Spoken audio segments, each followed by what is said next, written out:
बंधुओं, जय श्री हरि। परमात्मा ने सभी को अपने स्वभाव में रहने का जो मंत्र दिया है वो ही उसका असली धर्म कहलाता है। ऐसे में यदि संसार में रहते हुए भी व्यक्ति धन के लोभ में ना आए तो शायद सामाजिक व्यक्ति ऐसे बंधु को नकारा, मूर्ख और न जाने क्या क्या संज्ञाएं दे देते हैं। किंतु जो व्यक्ति अपने स्वभाव में जीता है वह न केवल स्वयं में संतुष्ट रहता है बल्कि प्रभु की उस पर भी पूरी पूरी कृपा बनी रहती है। आज की जो ये कथा है वो भी ऐसे ही एक शख्स की, एक व्यक्ति की है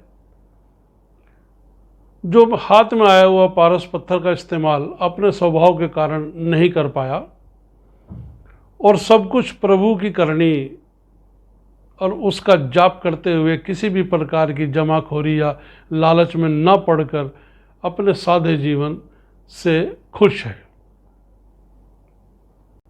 गांव में रहता था अपना सुंदरलाल। अब सुंदरलाल भला व्यक्ति तो है ही, और जो भले लोग होते हैं उनमें कई कमियां और कई खूबियां भी होती हैं। गांव के लोगों का मानना था कि सुंदरलाल हर काम को टालता रहता है, जबकि सुंदरलाल का मानना था कि जो कुछ होता है वो भाग्य से होता है और प्रभु कृपा से होता है।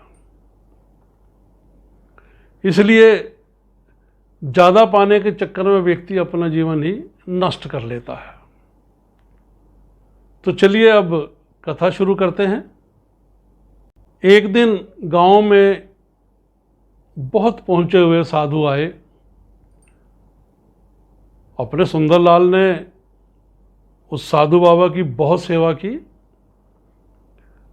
अब चूंकि साधु बाबा खूब पहुंचे हुए थे, उनके पास कई शक्तियां थी। सुंदरलाल की सेवा से खुश होकर साधु बाबा ने उनसे कहा कि ये एक पारस पत्थर मैं तुम्हें देकर जा रहा हूं। तुमने मेरी बहुत सेवा की है, इसलिए मैं तुम्हें ये चमत्कारी पत्थर दे रहा हूं। इसको जितना भी आप लोहे को छुआओगे वह सोना बन जाएगा। इसे संभाल कर रखना और इच्छा अनुसार इस्तेमाल करना। इसका प्रचार कतई मत करना, ये केवल तुम्हारे लिए है।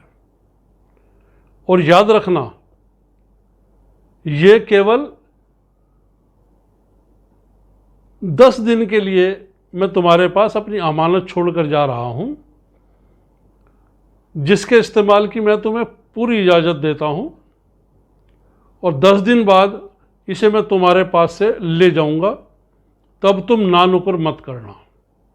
और इस बीच तुम जितना भी लोहे से सोना बना सको बना लेना। उस सोने से तुम्हारा जीवन स्तर भी बदल जाएगा और तुम सुखपूर्वक अपने परिवार के साथ इस संसार में जीवन बिता पाओगे। हो सकता है कि तुम्हारी कई पीढ़ियां भी उस सोने का लाभ उठाएं। अब सुंदरलाल ने अपने घर में लोहा तलाशा। जो थोड़ा सा लोहा उसको मिला, उसने उसको पत्थर छुआ कर और सोना बनाकर वो बाजार में बेच दिया और घर में इस्तेमाल होने वाला कुछ राशन पानी और सामान ले आया। फिर भी बहुत सा रुपया बचा रह गया। फिर सोचा चलो आज तो घर का सामान खरीद लिया, कल फिर बाजार जाकर लोहा खरीद लूँगा। अगले दिन वह लोहा खरीदने के लिए बाजार गया तो उसने देखा कि लोहा तो कल के भाव से भी ज़्यादा महंगा मिल रहा है। ये सोचा कि शायद कल लोहा सस्ता हो जाए, तो कल आकर लोहा खरीद लूँगा। ये सोचकर सुंदरलाल वापस घर लौट गए। ये नहीं सोचा कि जो रुपया उसके पास है उस रुपये में अगर वो लोहा खरीद ले तो चूंकि लोहा तो भारी होता है, मान लो अगर वो 1 किलो भी लोहा खरीद लेता तो 1 किलो सोना की कीमत कितनी हो जाती है। ये जो भी उस समय का समय होता है, उस समय का जो रेट होता है, वो अमूमन हर चीज़ से महंगाई होता है। जितनी धातु होती हैं, सोना सबसे महंगा होता है। लेकिन नहीं, सोचा नहीं, ज़्यादा की ज़रूरत है नहीं, चलो कल खरीद लेंगे। फिर जब 2 दिन बीत गए तब सोचा कि चलो आज जाकर देखते हैं बाजार में कि लोहा सस्ता होगा तब खरीदूंगा। अब जिसके हाथ में पारस पत्थर हो वो ये थोड़ी सोचेगा कि लोहा सस्ता हो जाए तब खरीदूंगा। जितना उसको मिल जाए उतने का सोना बना लेगा, और सोने की कीमत लोहे से तो कई हजार गुना भी फालतू हो सकती है। खैर, अब वो तीसरे दिन जब बाजार गया तो उसे पता चला कि इस बार लोहा तो वो पहले वाली रेट से भी महंगा हो गया। इसलिए वो फिर लोहा खरीदने बगैर ही वापस लौट आया। उसने सोचा चलो 1 दिन 2 दिन के बाद फिर देख लेते हैं, लोहा जरूर सस्ता हो जाएगा तब खरीदूंगा इसको। और ये सोचकर उसने लोहा खरीदा नहीं, घर वापस आ गया। ऐसा सोचते सोचते एक एक दिन निकलता चला गया। फिर 10वां दिन भी आया।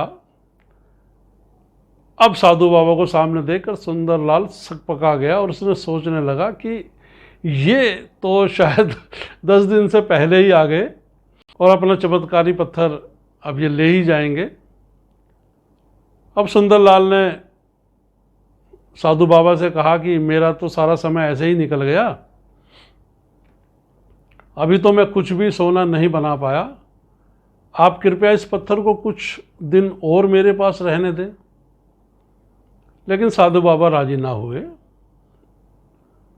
साधु बाबा ने पूछा, क्या कारण रहा तुम सोना नहीं बना पाए? क्या तुम्हें सोने की ज़रूरत नहीं है? तुम्हारी जगह कोई और होता तो अब तक पता नहीं कितने टन सोना बना चुका होता। अब सुंदरलाल बोला, बाबा मैं अपनी जिम्मेवारी और कर्तव्य भली भांति जानता हूँ, अधिक धन की आवश्यकता भी नहीं है। प्रभु इतना दे देते हैं जिससे मेरा और मेरे परिवार का भरण पोषण हो जाता है, तो व्यर्थ ही क्यों धन इकट्ठा करना। सदा सुखी रहो का आशीर्वाद देते हुए साधु बाबा अपना पत्थर लेकर चले गए। ध्यान रखना बंधुओं, जो भी व्यक्ति प्रभु पर भरोसा करता है, भरोसा रखता है, वह सदा खुश और सुखी रहता है। लालच इंसान को कहीं का नहीं रहने देता। मुफ्त में मिली संपत्ति से जीवन सुखी होने के बजाय दुख का ढेर बन जाता है। बस आज इतना ही। कल फिर एक कथा आपके बीच में लेकर आऊँगा जो शिक्षाप्रद होगी, और आशा करता हूँ कि मेरी ये कथा आपको ज़रूर पसंद आई होगी और आपके जीवन में इसका ज़रूर प्रभाव भी बनेगा। जय श्री हरि।